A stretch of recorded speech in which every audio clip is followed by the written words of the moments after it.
Hello and welcome to That Tech Show, the show that reveals the magicians behind the magic that is everyday technology. Chris Coyier needs no introduction, and it was a pleasure to have him on the show.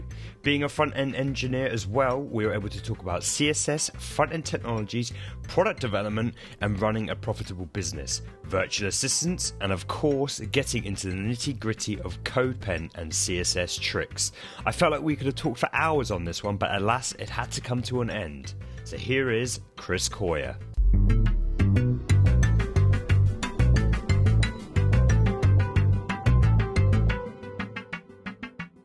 Hello, I am Chris Coyier, co-founder of a social development environment we call Codepen, and I've been writing about web design and development for a long time. CSS Tricks is a kind of a blog and video site, kind of a community site around all that stuff that I've been running for a long time. I have a podcast myself as well called Shop Talk Show. Nice. We'll get into all that, but as you rightfully said, you've been in it for a long time. So our job here is to try and talk about some stuff that you haven't spoken about or that you haven't delved into in the world of development. Sure. So let's try. Are you ready, Chris? Yeah, I'm so ready. Cool. It sounds like you all come from you do agency work more than I have, so that's always a fun one to think about. I've never really lived in that world. Yeah. Well, actually, we could probably get into your kind of history again. We'd try and avoid too much of what you've spoken of in the past or whatever. But yeah, it would be interesting to know. Yeah. So Chris and I, we've done agency work and we've run our own companies, all the rest of it. So let's just see how that goes. But my first question, I wanted to go right for the jugular with this one. How you obviously known because of CSS Tricks, right? How is CSS still relevant today?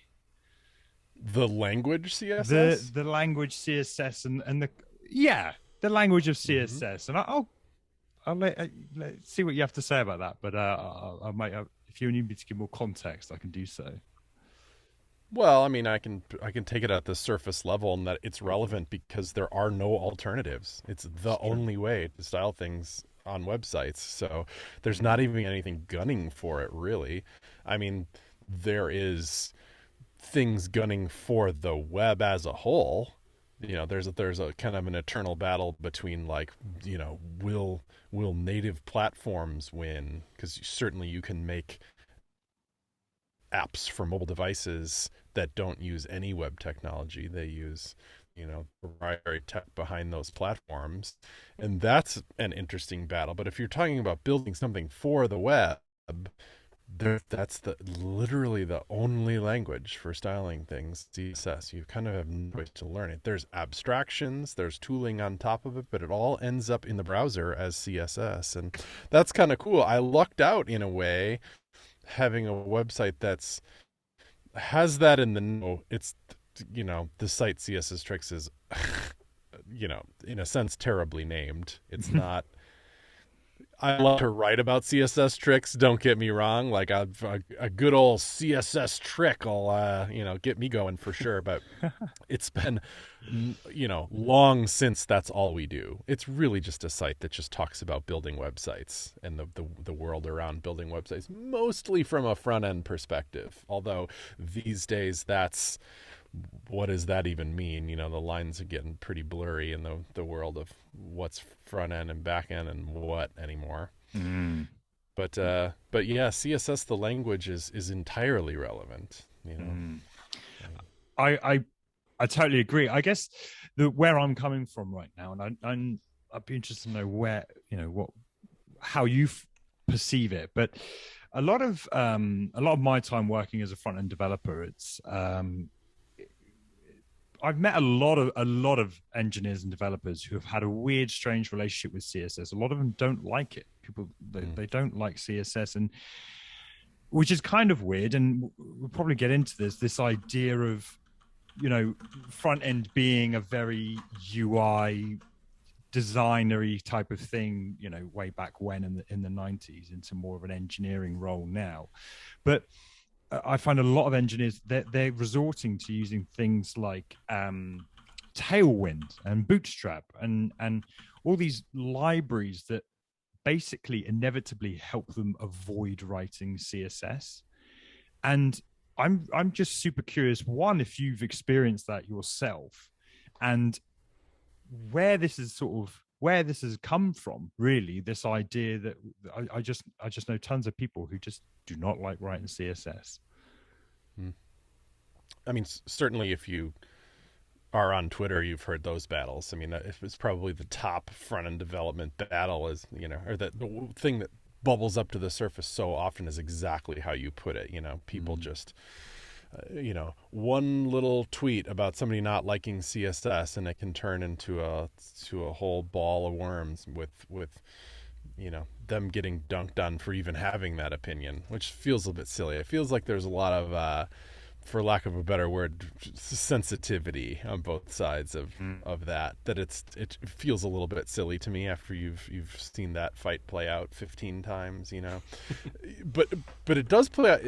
There's the squabbling and then there's like reality. Like there is a lot of like, as you say, there's people that, for example, reach for Tailwind, and I think you put it as a way to avoid learning CSS. I think there's some truth to that, but that you're useless in Tailwind if you don't understand CSS at all. I don't think reaching for something like that is well, I don't need to reiterate, man. I'm just going to say the same thing over again. But you need to know how CSS works to use it, But what I think it offers is some guardrails that CSS doesn't. I think I heard somebody describe Tailwind specifically as in the utility library approach as like bumper bowling for styling websites, because you get there's predetermined sizes, there's predetermined colors, there's predetermined layouts. You pick from these, whereas CSS has no guardrails at all. You do whatever you want, right?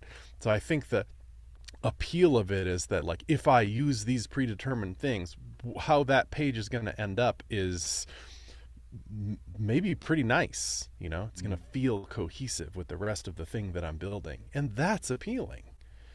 It's almost more about those guardrails than it is about the syntax and usage of the tool that you've picked. Why is it you think that nothing's challenged CSS?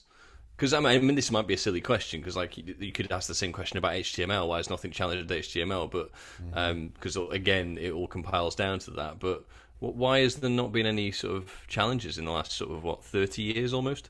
Yeah, long time, isn't it? Wouldn't it be cool to see? But yeah, not even a whiff of one, I don't think. And in fact, the rare glimpses of a whiff I've seen of them, they're almost like comedically bad. And I think part of it is because it's a super hard problem that there's no incentive to do much about. Like, what we have, especially lately, has gotten so good that's like it's not worth throwing away. Like you might, I'm sure this is arguable, but I would, especially once you kind of dig into the details, like what could you do better here? I think it would be hard to do better than CSS is already doing. Like, it's a pretty good language. It's pretty powerful. You can do a lot of stuff with it. What's the incentive for doing it? It's almost like the browser itself. It's why aren't there browser startups? There's forks of existing browsers. I mean, you can look at stuff like Brave or whatever. That's like basically a fork of Chrome that adds additional features on top of it. I think that kind of thing has potential to be a business, but to write a browser from ground up, why? It's like, what's the business model? They're already all open source, so your model could be closed source, but then like you're not benefiting then from this big open source model. And browsers are so complicated and the security is so paramount to it's just like there's no incentive to do it, so when there's no incentive, it doesn't get done. I don't see anybody making money. That's settled down a bit, hasn't it? Really, since sort of Chrome came out, I guess. Because it was all You know, there were browser wars for a long time, but I think everything started to settle down. But don't you think it's crazy that there's, you know, we're still using all of these languages sort of 30 years on? I mean, I know there's frameworks and things that have been around, but those languages were written really quickly. Like, wasn't JavaScript written in like 9 days or something? Yeah. I think that's the legend. Yeah, I don't know all the details, but that's neat, isn't it? But they haven't just stayed how they were, though. I mean, certainly there's some things that are, you know, have lasted the time, but I think the JavaScript and HTML and CSS, their very first iteration, bear little resemblance to what we do in C today. Although I say that, and it doesn't mean that code written then is broken. That's the web's perhaps one of its best strengths, is that it's rarely do things break. You know, the backwards compatibility of the web is incredible. It's way better than any library, you know, that they just introduce breaking changes all the time. And that's an incredible power of the web, is that it's been taken so seriously throughout those 30 years about not breaking old stuff. That's why when things come up that do potentially break things, people get mad. I get mad. I'm like, what? You know, there was kerfuffle just the other week of Chrome, and that they were just leading the charge on it, but everybody agreed to it. And by everybody, I mean the different browser vendors, that they were going to deprecate alert and confirm and prompt. Oh yeah, I saw that. You see that? Yeah. And it was, they just rolled it out, but they rolled it out for cross-origin iframes, which is a very, you know, it's kind of a different thing than just deprecating the functions themselves. But to me, you know, it affected my life just because Codepen works through cross-origin iframes. But my opinion on it was wider than just Codepen. It was like, holy cow, you know, this isn't just, there was like no communication behind it. And it literally breaks things because, like, for example, confirm, when you call that function in JavaScript, you know, depending on what button the user clicks, it returns true or false. That's a logical gate in software. You can write software that does different things based on the result of what gets returned from that function. And if that function just does nothing and throws up a console warning that says, sorry, that thing doesn't exist anymore, you've literally broken that software. Google themselves has all kinds of examples in Google software that require a confirm to do things, saving settings, you know, deleting things in niche software. It's like, you're literally breaking the web if you do that. And then part of the conversation, it only became unearthed later that the intention of all this is literally to deprecate them entirely. Not just for cross-origin iframes, but to do, and it's just the communication was bad. But whatever that is, like, I feel like people should, would, whatever, be up in arms about this. Be like, this needs to be a much more nuanced, larger communication, a much slower time frame, and it just should be handled a lot more because of that. Because you can't just break the web. If we start behaving like that with the web, literally just throw it away. We've lost then, if that's how we're going to treat the web. You know, you mentioned you know, the web kind of being so resilient and the kind of what's the word I'm looking for, the graceful degradation of sort of you know, bad code essentially, and it does fix a lot of bad code, you know, and that's testament to its solid foundations. But it's something I talk a lot about with, you know, I've done courses and things where we need to be conscientious about the code that we write, because the reason why the web has stayed so solid for so long is because people have adhered to these you know, the standards that were set so long ago. And what I'm finding, you know, we might get into it a bit later on, but what I'm finding is that there is this temptation now, and I'm seeing a lot of websites come about that are actually throwing HTML semantics out the window. I mean, I know we've always done that. I'm sure you remember when you first started coding, you would probably, well, I would make text bigger by making it a H1 as an example. We've all been there with that kind of not really understanding the HTML semantics. But are you as nervous as I am around this idea that we're drifting away from what has held the web together for so long, or have you not really seen that through your line of work? Well, I think there's two different ways to look at that. I think there's our developers learning bad practices. Has React made it too easy to make a div a button, and so people just do it? They're like, I don't know, it's a div, it works. You put a click handler on it. What's the big deal? And then the implication of that is, well, it is a big deal because you can't focus it. There's accessibility problems. There's, there could be performance problems, whatever. There's all kinds of problems with that, and so that's like an education issue of we're making websites like wrong. Or not honoring the proper semantics of things. That's an angle to this. But whatever you do right, like just because you put div with an on-click handler on it in the DOM, like it's not, at least it will behave the same way over time. Like that's how it was intended to behave, and that's how it's going to continue to behave in the future. The fact that it's kind of wrong is unfortunate, but at least it's spec'd. At least that's like what it should be doing.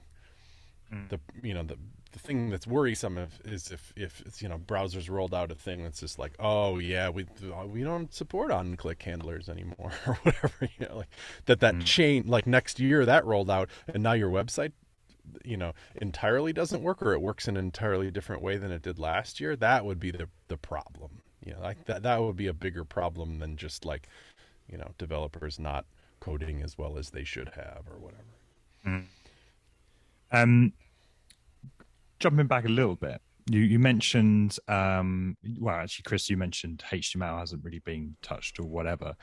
It got me thinking about WebAssembly. Have you ever touched WebAssembly or done anything there, Chris? Yeah, I mean, I know what it is. I know it's this idea that it can run on the web, but it's other languages kind of compile to it, and it has some ability to be incredibly fast and things like that, right? You can run some processing and stuff in it. I think I saw somebody put like Node and Next.js in a WebAssembly container, and then you're like running it in the browser. It's just like holy crap. Usually the demos are pretty eye-opening as what it can do. I don't have a lot of personal experience, but it's the kind of thing we watch at Codepen, because we do code processing, and the faster we can do it, the safer we can do it, the more types of things we can support. All of those things are of high interest to us, but aren't exactly shipping it in production yet. What's your interest in it? Well, it got me thinking about when you mentioned about when we started talking about different ways of writing CSS or styling or whatever, and it just jumped into my mind as like, well, how is styling done there, and does it inevitably compile to CSS? I haven't touched it either. I'm super curious. I don't think I don't think you like see WebAssembly. I don't think really. It's Yeah. It's just like is code that executes and runs. But if you're going to see anything, it would have to use HTML and CSS and whatever, like anything else. There has been other things on the web that are capable of painting in different ways. Like Flash is the ultimate example of that. That had nothing to do with HTML, CSS, and JavaScript. It was its own set of languages, and you could put stuff on the screen and make interactive experiences and stuff with that. But we know what happened to Flash. It went away. There are ways to replicate it too. I mean, just for comprehensive sake, there's the HTML canvas tag when you can draw on it programmatically. You can replicate a user interface in Canvas if you wanted to.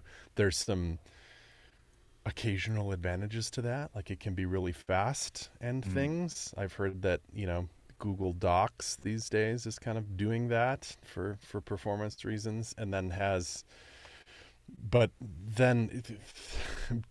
by doing that, you have to replicate every other thing that the browser does. Like if I hit the tab key, I expect my focus to move around between interactive elements, and that doesn't happen in Canvas. So you have to write that yourself and build it. And you're kind of building a browser from scratch by doing that. But it happens once in a while. It's more common for things like games, where you're like, I don't need the interface of the web here. I'm not building an app to book flights. I'm building a job that a frog jumps from lily pad to lily pad, for those things, you can do it. And then there's, on top of Canvas, there's things like WebGL that are designed to make 3D happen in the browser. And so, there's other ways of, kind of painting to a web browser, but not that many. Yeah, it's interesting. It'll be interesting if something does come around. But I built my first web page in Flash, actually. I did too. Many years ago. Action scripts, gosh. That's like the birth of the web through action scripts, wasn't it, really? And Flash and all that kind of stuff. It's a good time to be alive. So with why do you think people struggle with CSS then? Because we've spoken, from my experience, I've mentioned that a lot of people resort to these frameworks and things like that because they don't want to write CSS and maybe they don't understand enough about it, because you can write center align class or whatever that is, and all of a sudden it's got flex and justify and align content and all the rest of it. Why do you think people do struggle with CSS? Is it a paradigm of the way it's scoped or anything like that? That's probably part of it. When you think, I like that way of framing it, that it's the scope. There is no real scoping in CSS, not yet, not really. If you type P and open curly brace, close curly brace, it's gonna select every single P on your entire website. No exceptions really. So it's like that global nature of every single selector is global. The only scoping is scoping you bring to it by writing selectors that match less of what you want. But I think that can be, perhaps paradigm was your word there, that's different than a lot of other languages where scope is very much like part of the game. Like you have function scope in JavaScript and all those variables, they just stay in there, and CSS doesn't have that. There's also this really visual nature to it, and it's almost like, I'm a little afraid of painting. I can't just go up to a canvas with literal oil paints and make something happen. I just don't have any aptitude for that at the moment. And I think maybe that's similar to CSS. I happen to know those tools well enough so that I can approach a blank canvas in CSS, but only through lots of practice does it feel good using those tools to kind of paint a screen. There's some aspect of that, and it's different levels too. I think that absolutely from scratch CSS work is a little different. That type of CSS work that's like, here's a comp in Figma, check it out. You have nothing. You have no HTML, you have no CSS, nothing. Make that happen. That can be like extra daunting. That's like, I don't even know where to start. How do I even think about this? Like, that is different than now it's done. It's been in production for 2 years. What I really need to do is make like a variation of this card component. I think that's easier, that there's already this existing structure and tooling set up, and I can kind of copy and paste a few things or change some existing settings. That type of CSS work is like less hard, But you're right. It is interesting to dig into that. Like, what makes people feel so viscerally against it? There's like a joke, a Twitter joke. Thomas Fuchs, I think, did it first, where, CSS walks into a bar and kicks over a bar, and the bar stool falls over in another bar or something. Oh, I just slaughtered the joke. But the idea is that you write. You write one line of CSS and it has these consequences that you just were like, why did that happen? Oh my God, it feels so illogical. I think that's, that era will simmer down over a while. It used to be, it would be more understandable to hate on CSS because of how many like hacks there are for it, and hacks were the right word. You're doing things that you just had to do, even though that's not why it was designed.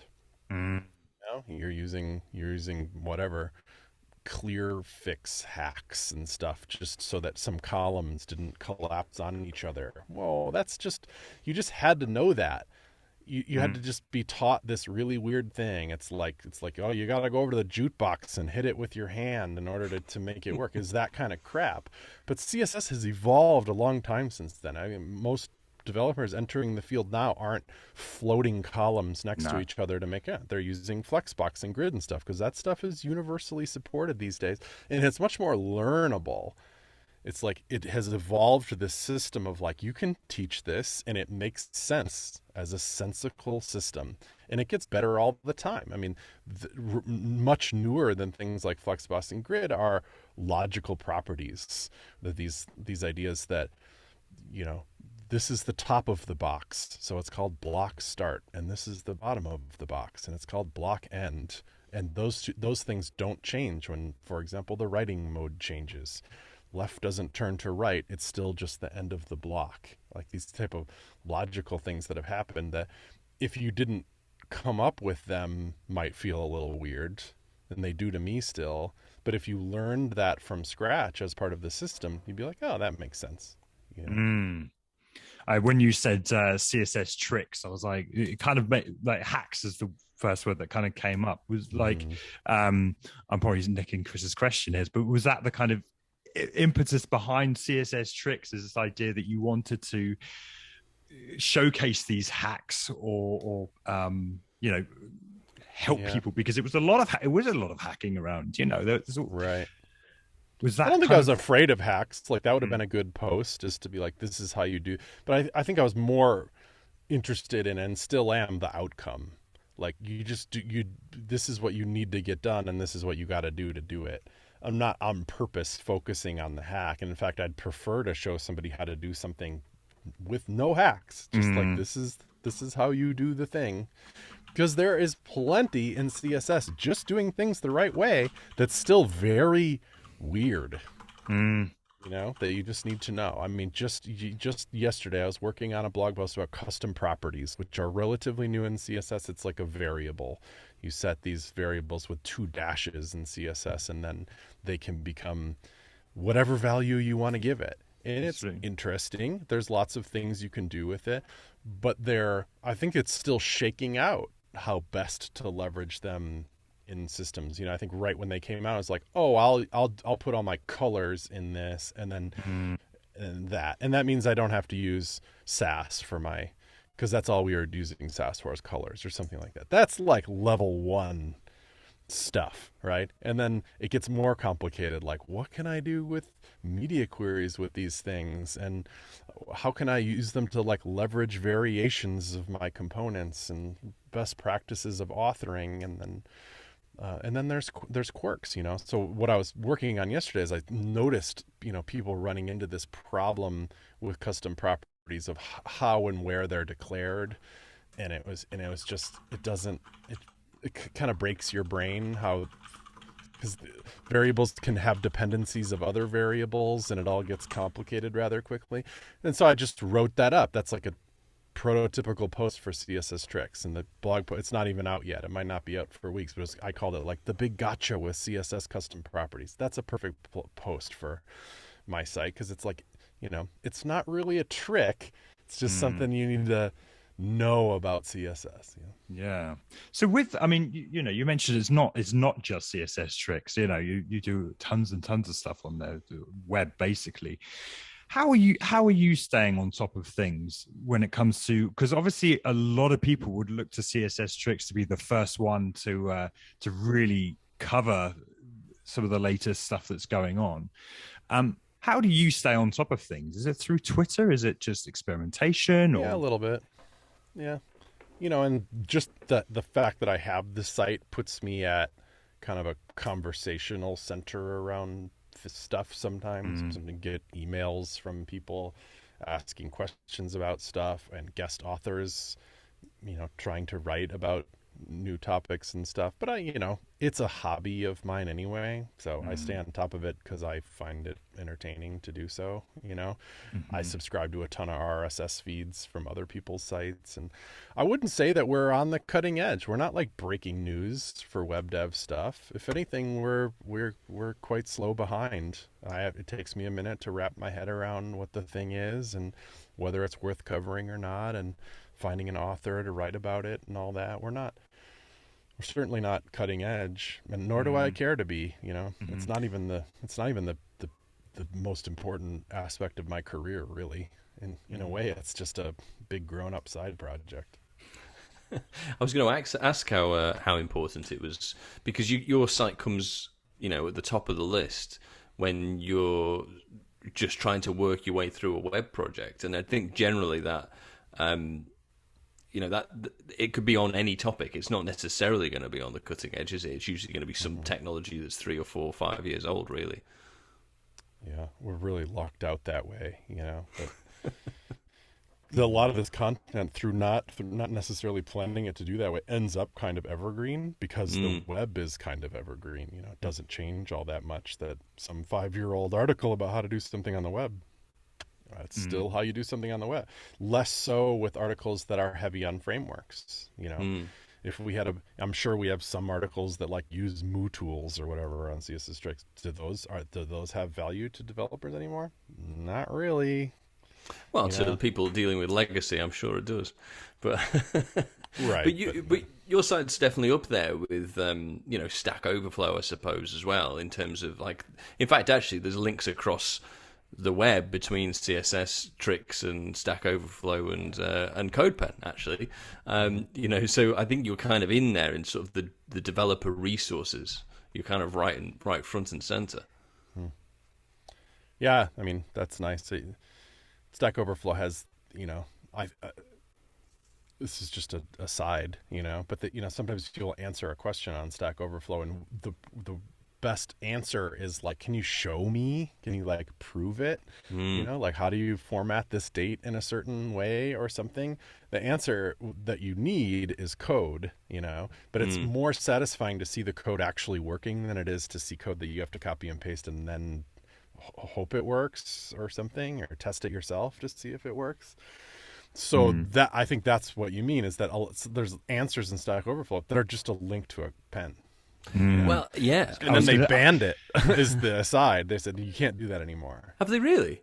Yeah. Well, they built their own little thing. So if you need to execute some JavaScript in there, which is fine. It's not a full-featured app like Codepen is. It's just a little thing to execute your code. You can do it in that, or you can just use your words with the answer and link to Codepen. It just can't be just a Codepen link. That's that's what's banned. Why is that? Is it a security thing, or they just want to use their own mechanism? I think that content is what matters to them, and rightfully so. They need what's valuable to them is this massive database of actual answers. And if the answer is there is no answer when it's just a link to a third-party website. What if Codepen goes offline? What if it's sold to somebody that they consider a uncouth or a gnarly competitor or something now the answer is gone from them, and the answer is, I just think they want to own that answer, which is fine. I'm not. I didn't bring this up because I'm salty about it. I think it's interesting and it's valuable for us. I mean, the fact that anybody would use our app to answer a question on some other website is just cool, and I'm down with that. Was that the plan when you started it out? I mean, or has it evolved into that? I mean, kinda, yeah, because that's what makes the elevator pitch for Codepen kind of hard, is that's a thing that you can do.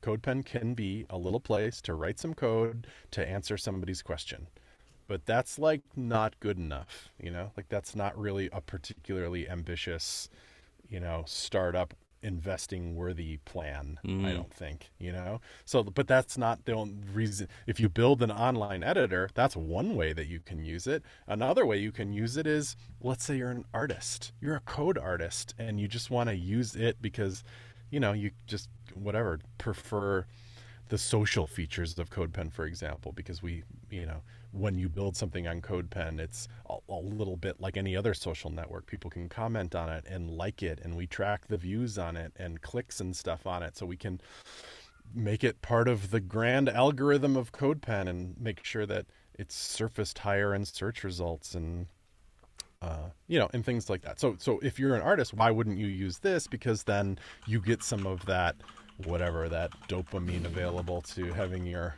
your work be provably seen by others.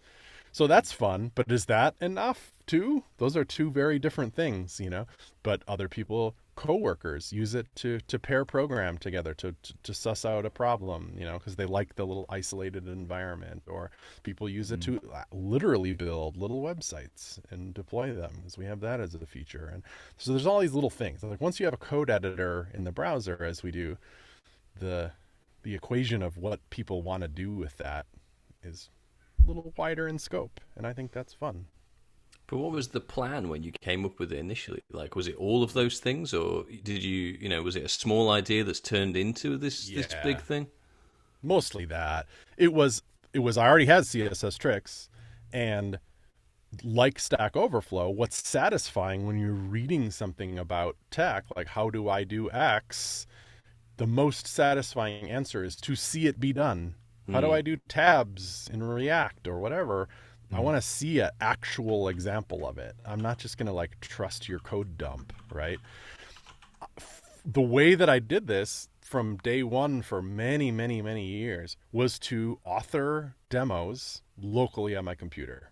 Just an HTML file. I'm just going to make the demo, and then I FTP'd it up to the server that serves csstricks.com, and I put them all at /examples. So it'd be like /examples /rounded tabs or something. And then I would link you to that HTML file to see the demo, which was kind of just how you did things back then. Like, here's the demo. So I could, from the blog post, could link to that demo, and you could see it for real. Maybe I could even iframe it, you know, like throw a little iframe in the blog post that has the example in it. That way I don't have to like embed the raw HTML in the blog post, which probably isn't going to age well. And there's some, you know, some issues with that type of, you know, CSS scoping to bring it back to the original conversation. But anyway, what I wanted was ways to put those demos in a less janky experience. Because I also wanted to like put Google Analytics on them because I wanted to track how well they're doing. I wanted to put some branding on the demos to say this is a demo by CSS Tricks, and maybe even a footer or something. So what I ultimately did was with PHP. Each demo was like demo.php so that I could have includes at the top. So my 2,000 demos on the site could all have, if I needed to update the logo, I update it in one place kind of thing. So I was slowly building like my own little demo app, but just terribly, And then there's other apps that came along that were predate Codepen, like JS Fiddle and JS Bin, that are similar to Codepen. They're little online editors for making little things. And I was like, these are freaking great. This is the way you should do that, because then you can link over to it, and you're doing this thing that seems obvious today but wasn't at the time, whereas you're looking at the code and the demo at the same time. Like that was new at one time, that concept of let me look at the code and the output together. And those apps kind of innovated it, and I was like, I want in on that. So I had this kind of moment where I was like, should I move all my demos to one of those? Should I pick one? Just move all the demos over to it, because not only can I link to that and it's a more satisfying experience for all the readers because they see the demo better, but they also have a feature where you can embed it right in the blog post. Or maybe they didn't, or maybe that came later or something. But my big idea was, it feels like a lot to trust one of these editors that have no discernible business model, for one thing, to put all my stuff. Because what if I move thousands of demos and do all that labor and they close or something? Like, fuck, like that's no good. So I was like, I'm going to build my own, but like, especially at the time, I'm a front end guy mostly, I don't think I've ever once, hand architected the data model of a MySQL database, like ever, like it's just not my thing. I can think about it. I could probably participate in a meeting and, be part of a team that thinks about those things, but that's not my expertise really. So I rope in some friends to do it. Like, how hard can this be? At the time, Ruby on Rails was the hot framework, and it was known for being able to spin up crap like that really fast. You need a little CRUD thing? Sure, CRUD it up, So they helped me spin up that, and we do pretty simple processing. We put a code editor on one side. And what we wanted to offer, of course, is some above and beyond just writing HTML, CSS, and JavaScript. SASS is, of course, a very popular CSS preprocessor. It'd be nice to be able to write in SASS, wouldn't it, and see the result of that SASS. So there was some pipelines for code processing behind the scenes, but ultimately we smash it all together, we plop it in an iframe, and we show it to you. And I just wanted to build the simplest version of that app so that I could put all my demos on it, know that I can trust it because it's mine, and then put those on CSS Tricks. And we called it Codepen from day one. And we were thinking maybe it's just like an open source thing that you install wherever. So it'd be like csstricks.com/Codepen or something. It would be its little local install, but other people could install it as well. But there was like enough challenges. I can't remember exactly why we didn't do that, but we ended up, or maybe we were planning on it, but we put like the canonical one at codepen.io, just like, hey, we'll put a demo installation of it here. But then, it had a login system and all that, we started adding features to this thing, and it started to feel like we should just have this be the app, like that's how web apps work, right? That's and cool. Then, the where it became what it is today, even though, there's been a lot of journeys since then, was this idea that we make it, well, anybody can sign in and do it, and they were building stuff, but we didn't display what they're building to anybody else. It wasn't exactly social yet. We built our own internal dashboard that was like just a chronological list of every single thing that anybody made. And it became fun for us to just hang out there, refreshing that page essentially and seeing what people would do. And you're like, this is cool, and at some point we're just like made that the home page. So instead of it being this admin tool, be like, why don't you just have a list essentially of what people are making be the homepage rather than the editor be the homepage, and you click onto these to see what other people are doing. Then once that's the case, it's like, well, we should add a love button so people can click that, and then we'll know what popular ones are. And it's like, oh, we should track views because that's an interesting metric too. And hey, we should put a fork button. So if you want your own copy of somebody else's code, then you just click the fork button and then you've got one, You just start adding features like that, and pretty soon you got a little social network for code, That's so cool. Like, I'm fascinated about Codepen from a product perspective. So do you find that's how a lot of these features are coming around, through just, hey, we want a very organic way? Or are you a large team that has, user reviews, and trying to figure out what the next feature is? Or was it a very organic process to develop? Well, it was a very poor process for a long time. We even joked that we did Twitter-driven development for a while. Somebody would just be like, what would be cool? This, and be like, yeah, that would be cool. And then we just build it. And we didn't, or one of us would build it, and we wouldn't even really talk about it with each other. And that, it was fun for a while and not a huge problem. But as an app gets older and older, and you start, basically questioning your life, because you're like, this has been a significant piece of my literal life as a human being. Like these technical debt decisions, because somebody just put in a feature they thought was cool, and now I have to support for the rest of my life. These are like they're not a joke anymore, they're real things. So you have to like start treating them more seriously, and then you have to, go through re-architectures and, endless meetings of what can we do here to simplify this, and is it possible to kill this feature, and what features have actual business value, they're not just little things, and what features are obvious, but what features are really future forward looking that change the game. This Codepen's been around a while, and I think, funny enough, those original apps like JS Bin and JS Fiddle, they're still around. They still do what they do. They're not that different than Codepen, really, although I think we do a lot of things cooler and better.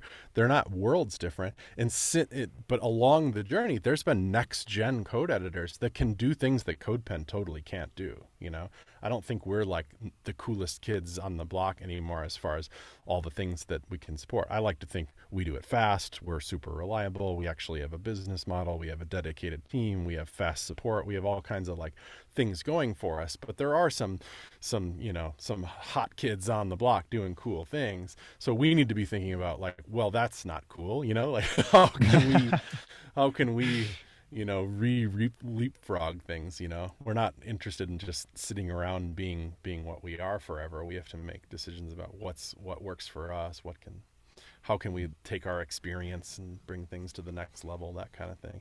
But yeah, there's been plenty of bad choices along the way that just have been painful. At what point did it start maturing then? At what point did you start sort of going, okay, actually we need to be a bit more serious and grown up about this and decide and prioritize those sort of features? Right. Well, you know, certain realities hit you in the face sometimes. So, for example, there was this is a number of years ago, but we could look at our revenue because, Codepen has a pro plan and we've had other minor business models. We've got a job board. We run advertising. We sell merch. You know, there's little pieces of the pie that make up the whole. But the biggest one is our pro plans thing. And I always felt like the right way to go. Like I want to just make good software. I want to have a price for the software. People pay the price if they want it. And that's the business model. You know, that's the most kind of attractive business model to me for these things.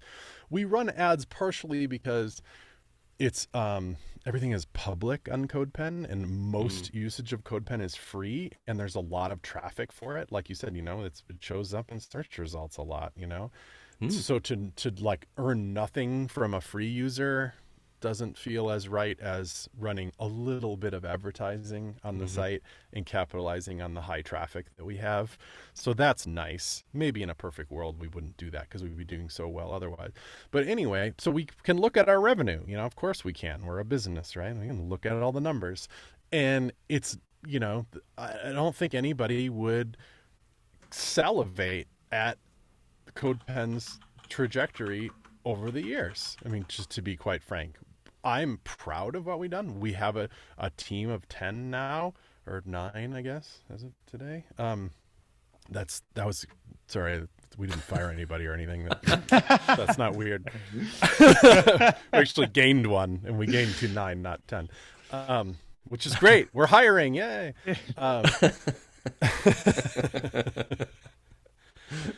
But years and years ago, the problem I was alluding to is we could look at that, and generally it ticked upwards, and that's absolutely what it's doing now. We feel great about that. But there's a point where it not only got flat, but because of costs and fluctuation month to month, it kind of looked like things are going down.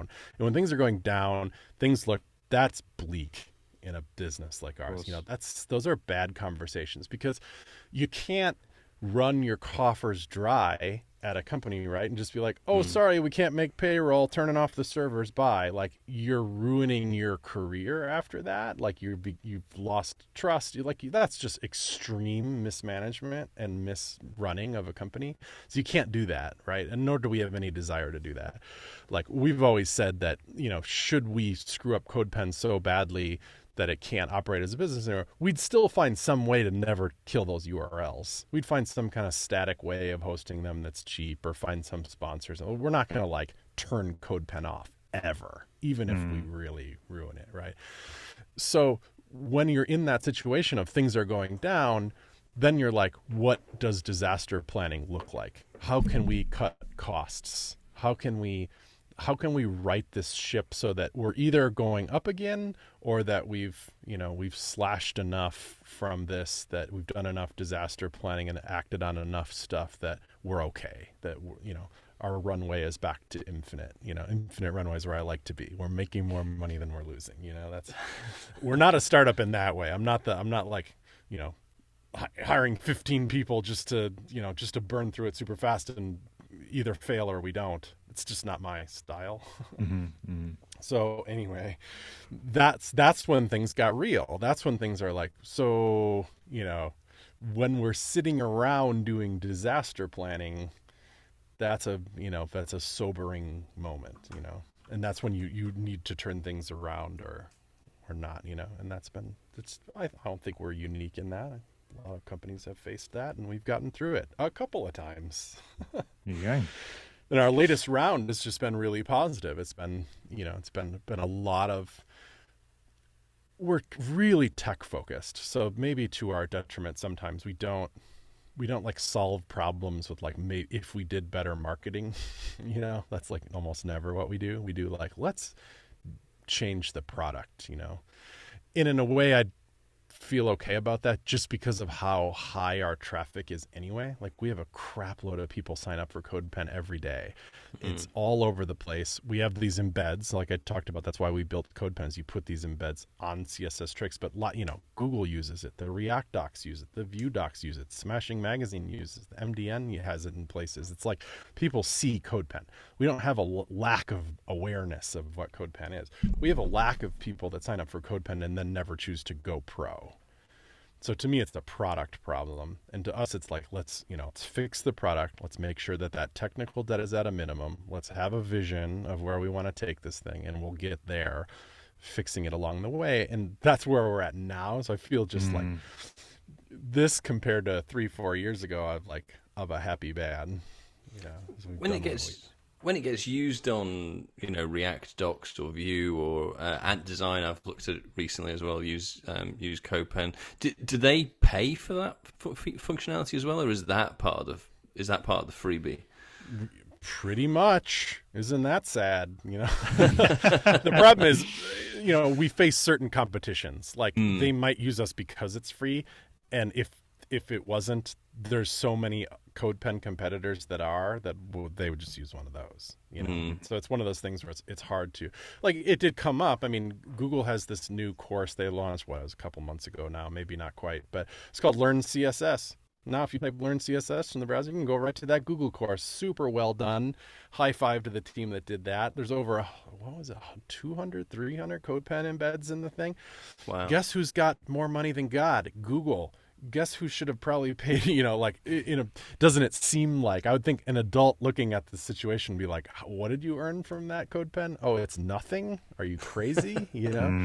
How does that, but if I'm sure if we weren't, if we were like, I'm sorry, Google, that's going to be $100,000 for you to use our service for that, they'd be like, well, we're going to use the free one then, I don't know. It's tricky. I don't know how to confront that. That's on our mind. Believe me, but I'd like to make it that they choose us and pay for it because it's so good that it's the only choice to use, whereas right now I don't think that's the case. We have lots of other plans, like this. I don't know. I feel like now I'm being weirdly defensive, and I don't. Is there? I mean, I'm probably not going to think of things that you haven't already thought of. But is there not a way of? It's obviously having an effect on your server. The fact that they're embedding this code, and is there a way of charging for the bandwidth or whatever. Exactly. Is it? I mean, that seems like a logical way to go if you're incurring costs because of the amount of traffic to their website. Right. That's my favorite take on this, is that there should probably be something in our terms of service or whatever that say like, yes, this is free accounts are fine, and then put some caps on various things. We're not trying to limit how much you make, but there's already some limits. There's limits of how much code you can put in one pen, because there's just some database constraints that make it seem like that's fair play, and that, but I think there's like a 2 megabyte limit for any one particular file. It's the same kind of limits, but why not limits on bandwidth? We don't have one of those. You could put all kinds of, people that make fonts and sell them under different things. They use it, page views as a metric. They'll use, I've seen a recent one where in their EULA thing was how many employees your company has. That's how much you pay for the font. Wow. So it scales up pretty high from that. But yeah, that would be smart. I just, at the moment I look at it as like, that's not, if that. There's other levers I want to pull first, and if they fail, because of course we measure everything like businesses do, then it's not like we're out of levers to pull. There's still more. Yeah. I was going to ask, like, you must get a lot of traffic from the React docs and various things like that anyway, to sort of to sweeten the blow a little bit when it comes to the effect that it's having, that, you know, and all the rest of it. So it's sure, it's probably and they're silver backed linings. by Facebook. Yeah, great, another company that's not exactly poor. You know where we get a lot from then, though, is Free Code Camp, which is a really cool organization that has this kind of open source free code curriculum thing. They have a couple of moments during that curriculum that you know, point people over to Codepen as part of their journey, which is great. And they just, I think the freeness of their thing, they just get a ton of students rolling through that program, and that's great for us. Speaking of the future, then, not just the money making side, but have you got any? Has Codepen got any exciting features or anything lined up that we can expect in the near future? Hell yeah, you do. Of course we do. Yeah, I mean, in a way, we're kind of re-architecting the world under the hood, and it's going to take us a while to do it. But for the first time, we have like what I think is a really cool, strong vision of what next gen Codepen is like. And it's just going to do more, be more, everything, and be a bit more pro focused too. You know, we're not in any way neutering what you get today for free on Codepen, but there's going to be a lot more compelling and obvious reasons why you would want to go pro. And that's the biggest thing in my mind, is that there's just not a lot of like moments when you're using Codepen where you're like, oh, I obviously should pay for this because I need this moment. There's just not enough of those. That was kind of our big failing so far. And we're not failing. We're, you know, like, I say that because I run the ship and I want us to be doing better and I want to grow and I have big dreams, but we're a profitable, happy, functioning company. But when I say failing, I just mean, you know, what could we have done a lot better over time? And I think it's to have a lot more of those pro moments, you know, honed in on moments in the software where it's like, oh, I can't do this, I have to upgrade to pro to do it. Oh, I'm happy to. That delivers me so much value that I'm happy to pay for it. I think the apps that do that really well, I have so much envy for. You know, I came from one of the startups I worked at was called Wufoo. It was an online form builder. And I was always so kind of proud of how that product came together, because the moment that you need to pay for it is so obvious. It's like, I need to make a form, and the form can have X submissions, and it has these X other features. Do you need more submissions than that? Then pay for pro. And it always felt like a very fair cutoff point. And it was so, the value proposition was just clear as day, you know? And then they got bought by SurveyMonkey, so I went there for a while. It was the same way. SurveyMonkey's amazing in that they're in every single vertical. Like, everybody in the world needs to make a survey, you know, real estate and education and healthcare and everything. That's why they're freaking publicly traded. You're like, are you kidding me? This survey tool is publicly traded? Indeed, it is. But their value proposition was so clear too, and I think we don't have that as much. There's a few on Codepen today that I think are pretty cool. There's the, like, I need to upload an image because I'm coding some front end stuff and I need a background image or something. I have it right here. Where do I put it? I need a URL to it. We make that process really easy, but it's only available for pro people. So we made the workflow really smooth. Need to do that? Upgrade quick. Now you got it. Rock and roll. That works out pretty good for us. But it isn't, you know, I want to have a dozen of those moments. I think before having this conversation, I hadn't really even thought about the commercial aspect to the things that you're running, both CSS Tricks and Codepen, because they're just two of those things that, you know, as I mentioned before, are kind of ubiquitous. They're available across the web. They're probably more akin to the ideas that the web was founded on, in a way, where it's like, here's something I created that you can also do too. You know, it's more about that sharing side of things. So it feels a bit more like closer to that ethos of why the web was started, really, information sharing. Yeah. Well, I like that. I like that most of it is free, that it's very sharing based, and I'm not trying to lock too much behind walls and stuff. I like open APIs. I like URLs that don't change. I like those early web ethos things, but I'm also like, you know, a person with a house with a mortgage. Got to pay the bills. It's very cool. Is there a grand plan for all of the code? Because there's so much stuff there. Like, is that feels like a mine for machine learning? Surely that we can, tap into. We do some machine learning stuff, just a little, because I don't, whatever. It's a little above my pay grade, I feel like. But for example, these days when you log into Codepen and you're like a user of it, because there's kind of a minimum threshold of like activity before this kicks in, because otherwise we just know so little about you, because we don't. This should go without saying. I have no interest in like gathering data and selling it about you. Like that's not only gross, but like I wouldn't be able to sleep at. Like also nobody comes knocking for that. I feel like you have to be kind of black hat to begin with to even begin to engage with that crap. But we do gather some data in that metrics. For example, you're logged in and you're engaging with Codepen. You're clicking on stuff, you're hearting stuff, you're leaving comments, you're part of the community. That stuff goes into one of those crazy ML boxes. And the end result of it, all it is, it gets used for one thing. And it's to show when you go to the trending tab, which is you'll see if you're logged into Codepen. It attempts to show you stuff that's entirely personalized to you, that the guess is that you're going to like it based on things that you do and like on Codepen. So I could see there's probably people that draw the line even before that they're like, I don't want a box deciding what I like. And, I mean, that's fair, but sorry, that's what we do, No, I've had exactly that experience just today, as a matter of fact, because I'm starting up a home automation business and found out that basically we're putting these home automation things in like Airbnb type places. And we installed one last week, and a guest moved in and ripped them all out because they thought they were being monitored.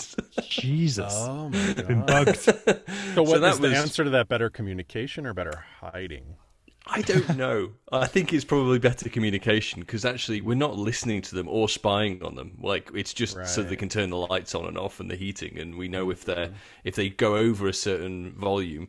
But yeah, it is that. I mean, I don't want it to make this about me, because I can easily do that. But I think, in terms of that people feel like they're being intruded upon or spied upon, I can totally get that. Oh yeah, I've had a cleaner come by the house, or had people watch the house and came back and there's like rags over the Google Home devices we have, just because they're like, whatever, I'm watching your house, you don't get to watch me, And I didn't even think about it because I'm just a jerk like that, I guess, But it absolutely makes people uncomfortable when they see a little camera lens just pointing in the kitchen while they're making a sandwich, Yeah, it is a bit of a weird thing, though, isn't it? Because I mean, I suppose, years and years ago, you'd worry that maybe your phone had been bugged for whatever reason. Now we've invited the bugs into our house and we placed them quite proudly on our desks. Yes, where the feature of it is we're listening. Yeah. Yes. At least they're open about it. At least they're honest. Right. I don't know how I feel about it. I put them in my house. I ask them to set timers. I ask what the weather is. For my day-to-day life, I like it. And I've experienced zero downside to it, aside from the occasional, like when they pipe up when you're watching TV trying to like answer a question from CSI Miami or whatever. But that's about the biggest downside I've ever had. Not that I blame people for being a little concerned about having Big Brother listening to them. Like, if that's how you roll, no shade, I get it. It's not like these companies are particularly well renowned for their honesty. Yeah. I'm reading iRobot at the moment, and there's a paragraph right at the beginning that's it's joking around or saying something around what will we use these robots for, and they actually say asking what the weather is and setting timers in that book or something to that effect. And it's just so funny how we've just carried that forward. I forget when this book was written or whatever, but it's I do exactly the same thing. Siri is just my timer, unfortunately. Yeah. The number one I use is, and I can't do, it's not just listening on my phone. I have an iPhone, so I have to hold the button down or whatever. But I go, remind me when I get home to go get the mail or whatever. And then it does the geofencing thing too, where it knows when you arrive home and it gives you the message then. Oh God, that's so cool. Yeah, just take some nefarious people to twist that into something, because Apple have released the thing now. They're going to be looking at your images to cross-reference them with a CSAM or something like that. So now that's the next thing that's called ruffling a few feathers, because that in essence means they're scanning all your photos just to check. I tried to read up on this as best as I can, and it seemed like fine to me. Which I and then I caught some not criticism from other people, but people are like, you shouldn't think this is fine. Like you can learn about this thing, come down on the side that it's worth doing, but to just blanketly say this is absolutely perfectly fine is like an under nuanced opinion about this, but it looked like they aren't looking at the actual photos. They're just hashes of the photos, and they appear some threshold and something. It's like, of course, at the very high surface level, if you have these kind of pictures on the phone, I think we all know what we're talking about here. Very illegal, very immoral, very uncool. I kind of want those people caught. So yeah, that's difficulty, but it's just, where does it stop? Is it now another, just this might seem okay, this might seem fair, which you're absolutely right, and I don't think anyone's going to argue with that, because it's absolutely then what's fair. the next step? What's the next step from that? But right, because everybody's already worried. You have a conversation about, you wake up and you're like, maybe I need a new mattress, and the very next ad you see is like, Casper, mattresses. You love mattresses, and it feels a little uncanny. And it's like, if you're looking at my photos, I think the chances of that getting even more uncanny are really high. And they're getting really close as well, aren't they? Like, I mean, I was having a conversation with my wife about a friend I had who used to live on a canal boat, and I opened up Facebook, and the next advert was like, here's a canal boat for sale on eBay. I was like, that's literally the only time I've mentioned that. Like, how is that doing that? So now I don't have Facebook anymore. Yeah. And then, I feel like the prescient question though is like, was your brain just primed to be watching for that coincidence? Because it was already in your brain? And you would have saw that ad before, and you would have just scrolled right past it and not thought about it. But because you were talking about canal boats, That's very true. I've got a question on the sort of home assistant side of things. These things don't have interfaces. How does that sort of feel for you as a front end developer? Yeah, interesting, right? I mean, I certainly know front end developers who have caught the bug for other nerdery. I'm sure y'all have nerdery. Yeah, but I got really into making. I didn't. I'm just saying I know somebody got into making. What is Amazon's called? They have little special apps for their. What is Amazon? Alexa apps or whatever. You can code them in Node. So if you know some JavaScript, they kind of open the door for making are they skills? Is that what they call Yeah, they're skills, aren't they? I was trying to think of what they were myself, yeah. Because you can run them on AWS. They just sit on Lambdas, don't they, I think? Yeah, which, how cool is that? And front-end development is like, Lambdas are taking over, Yeah, we run everything on Lambdas. They're great. Totally changed the game, And then the fact that you can then leverage that skill for this other thing, hey, why not give it a shot? Just like people get into mechanical keyboards. People get into Raspberry Pis. People get into Super Mario Builder. All of us nerds have a whole spectrum of things we choose to geek out on, and that's kind of cool. Probably will keep us employable. Absolutely. Have you heard my mechanical keyboard clicking whilst we've been talking? Have you? Yeah. What do you got? I've got this Durgod thing. Oh, it's very cool. That's great. I like it a lot, actually. Classy keycaps. What'd you go with, the cherry reds? I think they are cherry red. Yeah, I think it was a difficult. I nearly bought the thing off Amazon that was like, here is a little sample pad. The little 4 buttons. I got that because I'm not into this. I'm trying to observe other people's. But every time I try to dip my toe, it's too deep. I'm like, nope. It's a lot. You can't just buy. You can't be like, oh, I like the whatever. They're not cherry reds, but they make one that are silent because I would just prefer that. I think, and then I tried the other ones, and I have some choices. You can, there, as far as I can tell, there's no website you can go and just be like, I want these keycaps with these switches and this chassis and this. It's like, no, I feel like it's intentionally not available. They're like, no, here's your soldering iron. You know, yeah, you have to. They've set a pretty high bar for it. You know, there's a nerd bar that's been pro set, level, definitely. Yeah, they don't want it crossed. Yeah, which is fine. So here I'm bumbling away on my old Microsoft ergonomic, and it's fine. I love it. Is that one of the ones that's split into two? I need that. It's why I can't go back. I haven't seen one of them in a long time. Yeah, they're not. They're physically connected, but I've seen plenty of mechanical keyboards that are literally split in two. You know, they have like two different chords. Anyway, Nerdery. That is nerdery. Wow.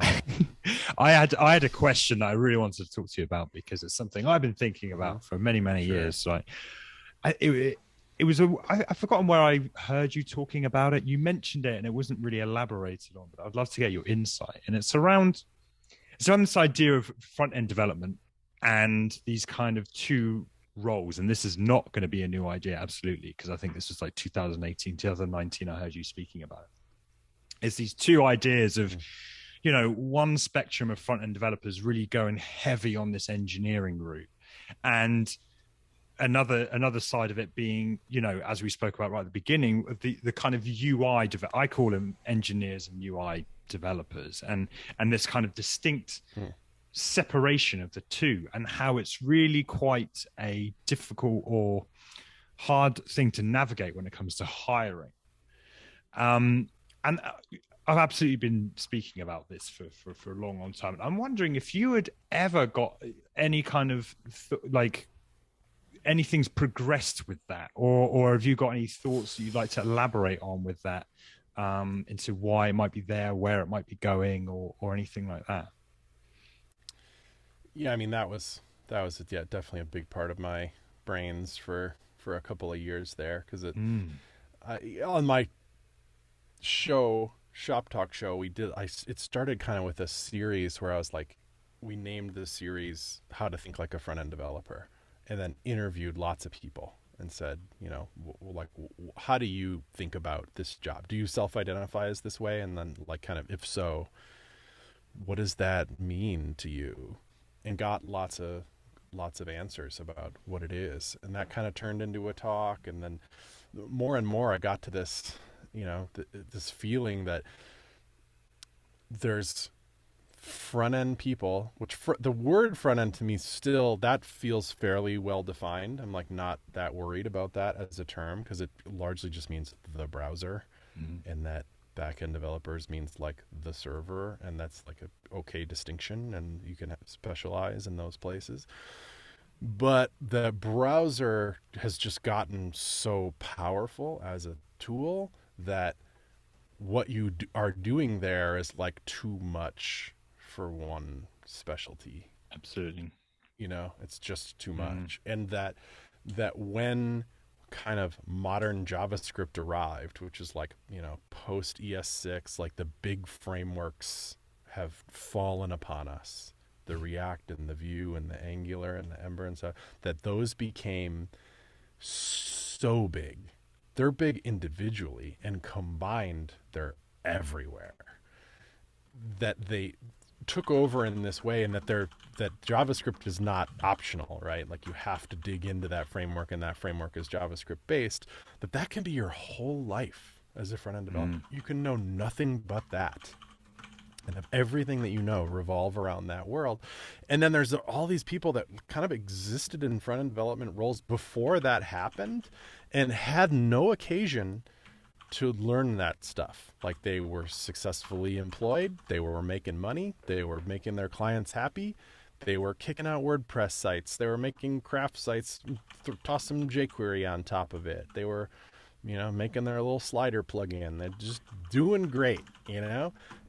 all the while this other world was rising and just taking over, and then all of a sudden they're like, oh my god, what happened? I'm looking for a job as a front-end developer, and it's absolutely required that I know React. And it's like, why? What happened there? So it just was a weird divide. And the other way that played out is that you could look at some of these new devs that sometimes very literally only know React. That's it. And it's not their fault. It's just they went to boot camp. Boot camp decided that's how you get a job. They taught just that, and that's all they know. That wasn't necessarily taught comprehensively in the way that developers were taught before, which is like use a button and the section element is, semantically they just had a different way of coming onto the web, and it thus the friction, thus the the old timers waving fists at the new kids being like, you're not doing it right, and the new kids being like, who's got a job, me or you? So I tried to paint that picture somewhat in an essay called The Great Divide, because that's what I felt like was going on. And it was kind of my thoughts, but I tried to mostly quote other people from the podcast series we did on this and what their thinking was and stuff. So it wasn't just like, this is what I'm saying. This is like what everybody's saying. And it seemed to resonate with a lot of people. And what I, I'm not sure if regret is the right word, but maybe it is that the other sides are mutually exclusive or don't care about each other, or that, you have to kind of pick one or the other. Like if you're a React person, you don't care about accessibility. That sucks. If that's what you took from that, that's not a picture I wanted to paint. That's not okay. They can coexist, and in fact that's pretty cool. In fact, one of the fun phrases that came out of this was the interview I did with Brad Frost, who kind of offhandedly called his work the front of the front end, and then he then also, by virtue of calling it that, there was the back of the front end, which meant things like the person who deals with the Webpack and the deployment processes and stuff, which can also kind of end up being a front-end developer's concern, but not Brad's concern.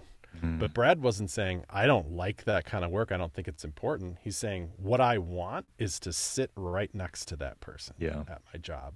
I want us both to be right there, and we can both be front-end developers, but you know stuff and I know stuff, and we'll Voltron it out and be together. And that's what I think is cool here, is that there's too much to know.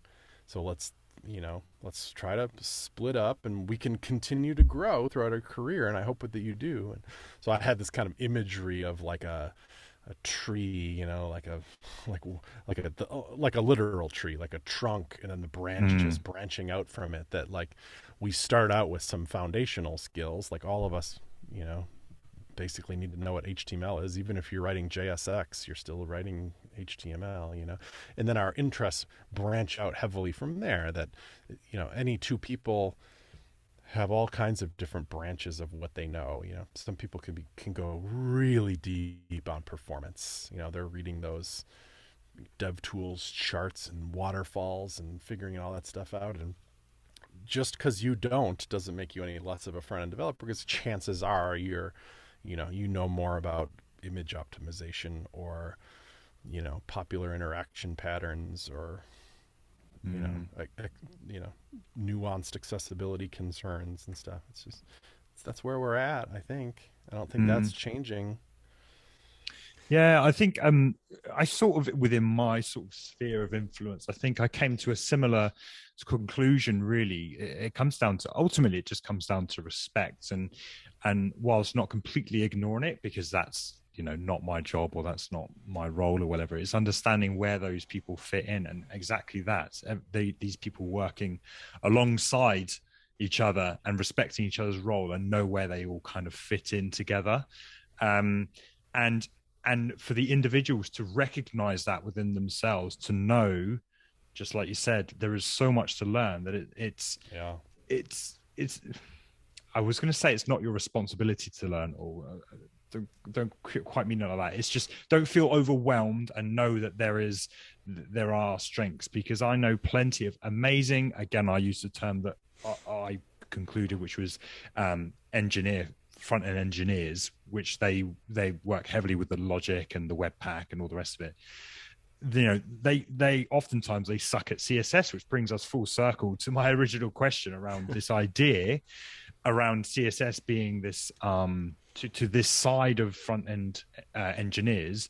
It's kind of not dying a death, but they just don't really want to touch CSS. Well, find someone who's more interested in that side of things and let them take over the kind of the stylistic side, the interface side, rather than the logic side. So I think I came to the same conclusion as what I was getting at. I think that's really interesting, though, because I was wondering, do you have an interpretation of how the industry feels about this? Because I mean, going back a way, I was at Amazon. I think I left in 2012, somewhere around then. Web developers was seen as a different job category to a software development engineer at the time. I'm not sure whether it still is.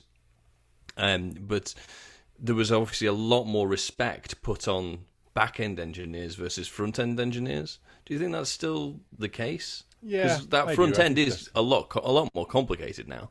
Right. Maybe that'll smooth out a little bit because of the just amount of responsibility that's put on the front-end developers and how productive they can be, to the point where, like, I think there can be like a solo entrepreneur front-end developer who builds an entire app, database and all by themselves, which was, trickier to pull off in the past. Let's say, you need to build some CRUD app these days. You got it. Just some very basic data skills and you're off to go. And that's a big deal. That more of that kind of data responsibility is moved over to the front end. I think that's a big deal. And then just by virtue of that, like, this is sad that it had to come to this, but then that thus gets more respect and closer equal pay. I have no data on this, though, so I can't speak about it particularly in a way that matters, because I think what matters is, in just actual analysis of what's happening in the industry and things. But I do think that like really like deeply skilled, important back end people, that's not like unseated yet. That's the big money, the most kind of dev clout in organizations. That's probably going to hang on for quite a while.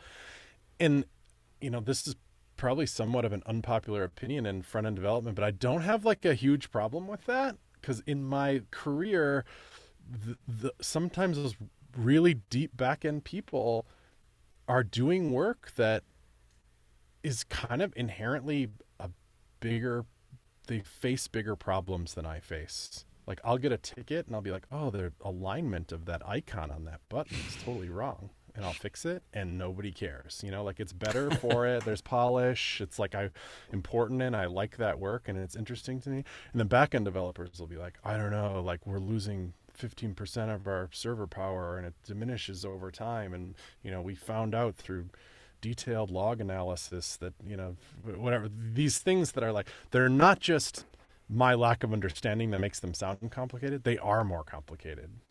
There's big, deep architectural problems that are just a big deal and that are kind of at the heart of what big, large scale businesses do. And like, I kind of don't mind that if you're solving those problems that you get paid a little bit more than Captain Me Button Aligner does. I'm looking at the time and I'm thinking of hitting an hour and a half mark. Are you, is there anything you wanted to speak about, Chris, before we just wrap up here? I don't have anything, but I really appreciate the good conversation, fellas. That was really great. Well, before we go, I have a little quick pop quiz that I'd like to ask you. Ooh, juicy. So these are just some things I've thought of, and I'd like to know your opinion. Which is best, Angular, Vue, React, or something else?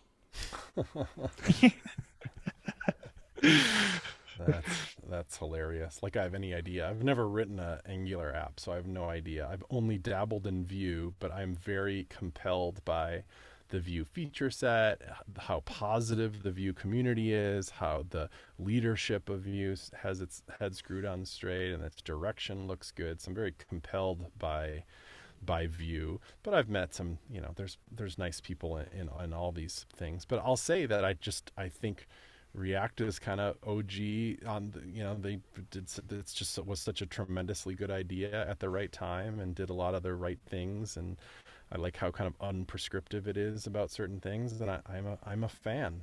I just like React. Cool. So React wins then. Yeah, React's for now. The best one. Okay. Right. Which is best? Material, Ant design, or something else?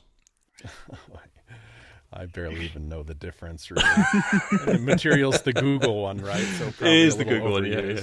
I also think that's weird to me that like a design system is supposed to like be reflective of the organization Absolutely. itself, right? Yeah. So isn't it weird that they're like, here, take the Google aesthetic and just slap it on whatever you want. Good Yeah, for but it's quick, prototyping, isn't it? It's quick. But Okay, so which is best? Squarespace, Webflow, WordPress, or something else? WordPress for sure. I'm a huge WordPress fan. So wild though. Yeah, Webflow is in a totally different category of stuff, and so is Wow, that's fun. WordPress, best one. yeah, I had a whole. I mean, we're coming to end now, but I had a whole thing about WordPress. Well, as I mentioned on the email, like WordPress, Webflow sort of thing, and the no-code revolution. I mean, do you have any thoughts around the no-code thing at all? Is that something you're? It's a little above my understanding. I mean, I get the concept is build stuff and don't have to code it, but I think the way that manifests is super different. Sometimes it's like, can I build a process for my data without coding it? That's very different than can I build a brochure website without coding it? Those are like two different categories of products. But I think Webflow is really cool and compelling, and I mean, it's incredible what they're able to do with that software. I've seen endless cool demos. I've used it a bit, not super deeply, but even played with their database features and stuff. Super cool. But also, like, they don't shy away from what CSS is. They try to represent actual CSS in the product. Like, it's called margin, it's called grid layout, it's called keyframe animation. It's like you'd be helping yourself to know actual CSS to use their tool. I don't think you absolutely have to, but it's like they're not like avoiding the knowing of code necessarily, I get it. Yeah, totally. Yeah, completely agree. Right, I've got one more. Which is best? Less SASS or pure CSS or something else?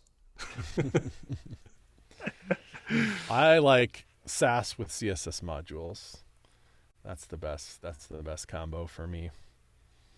Because actually, I was going to ask a question at the start of it. Like, all of this stuff has got so much more complex on the front end. If you're starting today as a front end developer, where'd you go? I mean, there's Webpack, there's SASS, there's less, there's all these crazy things. Like, where do you go to get started other than picking something like create React? Yeah, exactly. That's why, right? Because it's so easy. You type, or Next.js. It's so beautiful. It's so easy to get started. One little command has some opinions about where you put files, handles the routing for you. Oh my God, why would you use anything else? It's amazing, It's my tool of choice. Yeah, and WordPress does a good job on another angle. Like I can just install it, and I have this website that's just filthy with functionality. I can do anything, and the plugins blow it up even more than that. And the e-commerce, anything you want to do in WordPress, but the barrier to then get started developing for WordPress is a little higher, I would think, because it's it's a little harder to spin up locally, and it's kind of what's my deployment process going to be like? I don't know. They don't really help you with that. That's true. They never really have, had they? Right from the get-go, there's never been a particularly easy deployment cycle, different environments for WordPress. It's still largely SFTP based, I think. There's definitely not a good, even my favorite WordPress hosts don't have like a GitHub repo to deployed WordPress flow, really. I need that because I feel like that's, to me, it feels like table stakes these days as a developer. Like, yes, I'm working in Git. Like, is there any other way? That would be very weird not to work in Git. And then that means, okay, so I need some tool then to do Git to FTP to deploy this thing, because I guess that's what I have to do. Like, I don't relish that, but whatever, let's go. Well, here's another one then. Which is best, GitHub, GitLab, BitBucket, or Azure DevOps, or something else? I mean, GitHub is the clear winner there. Although I used GitLab for years and years and years at Codepen because of their ability to self-install it, which I think you can do with GitHub too. But GitLab made it affordable. And GitLab, to their credit, has really nice CI that they built in. You know, they were way ahead of GitHub on that. But now GitHub has GitHub Actions. So, unfortunately, as much as I am rooting for little Team GitLab over there, GitHub is the behemoth in the room. Yeah, the actions were nice. I'd ask one about CI. No, let's do CI. So, which one? Which is best for CI? Would it be? I've forgotten them all now. Actions. Travis. Yeah, you got Travis. You got actions. You've got Circle. What's the one I'm thinking? Circle. That's the one. Magnum CI was my favorite. Yeah. I don't know. Oh, was it? Yeah. Do you remember that one? The only one I really used was GitLab and Circle. Yeah. And now we've moved literally everything onto actions. So we at Codepen we are actions, and it's kind of cool. It felt like a lot of trust early on because in a sense it feels a little early still in actions. I don't think it's like as robust as it could be. It feels to me a little too easy. Like I feel like there should be more steps to make it work. Do you know what I mean? Yeah, it's weird. But it's built in, and if you're using GitHub Issues anyway, and you're using VS Code, which is now super tightly integrated, it feels like once you got the GitHub hooks in you just stay there. You know, the whole tooling workflow altogether is just too nice. So VS Code your editor of choice? Oh God, another pop quiz question, isn't it? Yeah, well, I could list all the others, but I'm wondering. VS Code seems to be what are the others? The only time I've ever been compelled to move away is when I see somebody use something like WebStorm or one of those like really like PHP fancy ones that do a little bit extra there. But yeah, VS Code seems like they got the stranglehold on things. Not that I blame anybody else. I know holdouts on Sublime Text and stuff that are like, it's so fast. But to me, VS Code's smoking fast these days too. And well, I've only got one last one, which is best, AWS, Google, or Azure?